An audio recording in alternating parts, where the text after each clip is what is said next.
Thank you, guys. You know, when you grow up in a wrestling family, you hear all the people's names as a child. Good, bad, good stories, bad stories, indifferent stories. But when you talk about Larry the Axe Hennig and Baron von Raschke, my dad spoke extremely highly of both of you gentlemen. And I got to spend time with you, Baron, not with you, but did get to spend a lot of time with Kurt up and down the roads. And what a great man and a great performer he was. And, you know, it is when JJ called me and told me about this and said, you got to go to Waterloo, Iowa. And I kind of took a little pause in my breath, and that they were going to honor my dad. And what a special thing for him in the wrestling business. Because I can remember when I was 10 years old and being drugged to wrestling matches at fairgrounds around Indiana and Ohio, and sat underneath the TV cameras at the station when they were taping the TV show. And when Eddie Farhat came up and was going to backhand me, and I was scared to death of the sheep for the rest of my life, that you never really picture yourself being just like your dad, just in that business. And my dad quickly learned that the wrestling business,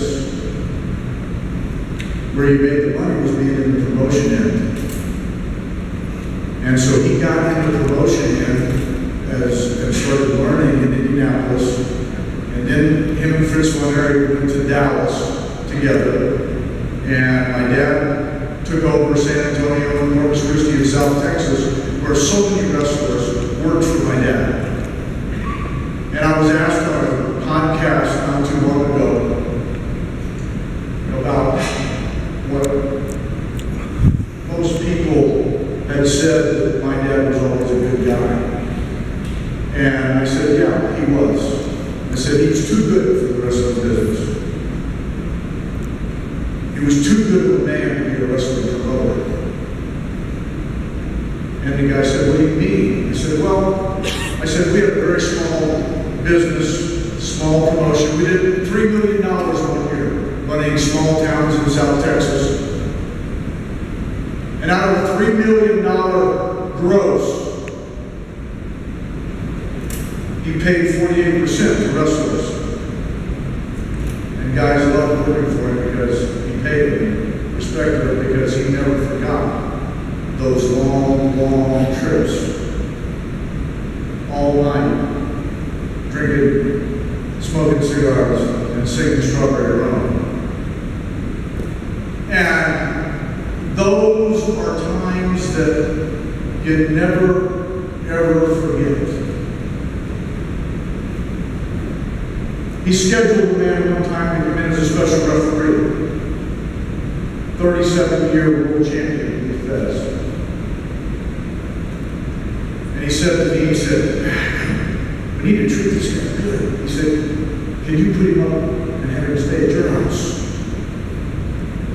I said, yeah. We were having some success. Boy, come in, and God, the guy was at the grocery store and was buying beef and making meatloaf and sticking cloves of garlic in it and making this and making that and telling me this and telling me how to work out and telling me what to do.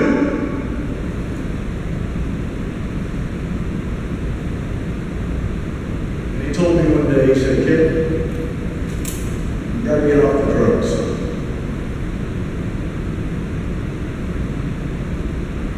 And Charlie busted me a couple of days ago. She said, Lou didn't get you off drugs.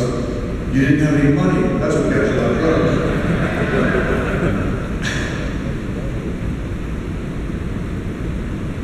And I said, yeah. Thesz, what a great man. What a great influence in people's lives, mine included. Passed on to this young lady.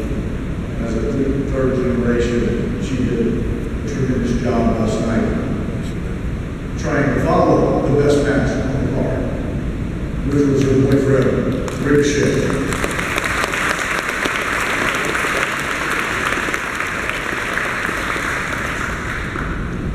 Now you know how so many people felt following me and Terry.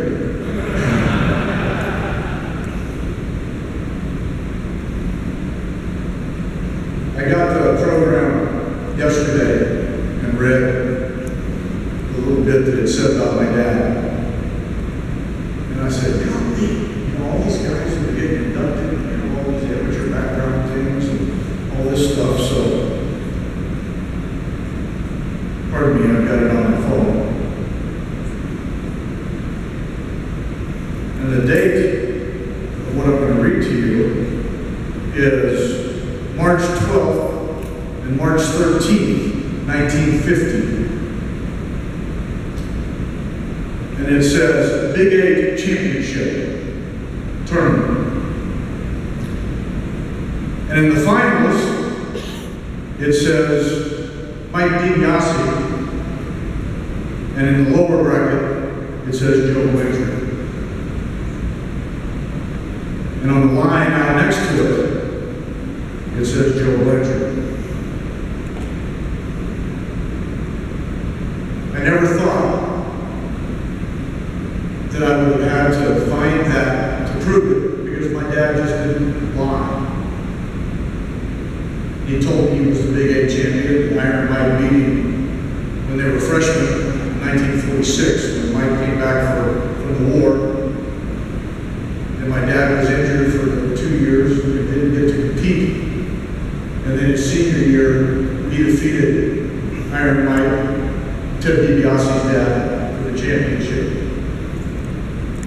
And back in those days, you didn't have great amateur wrestling except in the Big 8. That was where it was king. I showed that to Kyle a little while ago. He said, oh my gosh, I didn't know. I say that because when my dad was playing professional football with Gene Kaniski and Wilbur Snyder for the Edmonton Eskimos, and he got cut and went to play for the Calgary Stampeders, and that was too hard and started wrestling in the off-season. My dad has the dungeon stories. But there was one shooter in our family, and that was my dad. My dad didn't want me to be an offensive lineman, he taught me to play quarterback. My dad wanted me to be a scholar. So in high school, it was throwing passes, it was hitting until his arm went away. And guys that I played football with, they talk about getting in arguments with their dad. You get in that 15, 16-year-old, 17-year-old, when you know everything. I know there's a few of us in this room. I tried my dad one day. We were wrestling in the garage, and I snatched his bad leg and went back. And he erupted and showed me how to cow a cabbage. And I went, whoa, what just hit me? And all the guys that I played football with that were whipping their dads, I didn't get that. Because that wasn't happening in our house. When he said don't do something, I didn't do it.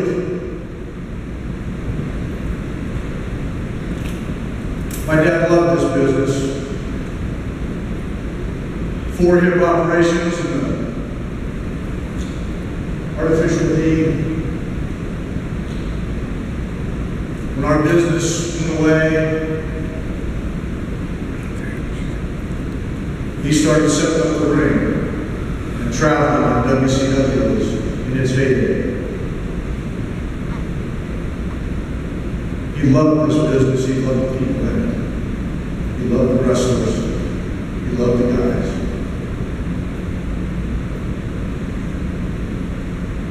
And from the deepest part of my heart, I thank the committee for inducting Joe Blanchard, even though he passed away in 2012, lost his battle with cancer. Thank you. I thank you for this young lady right here.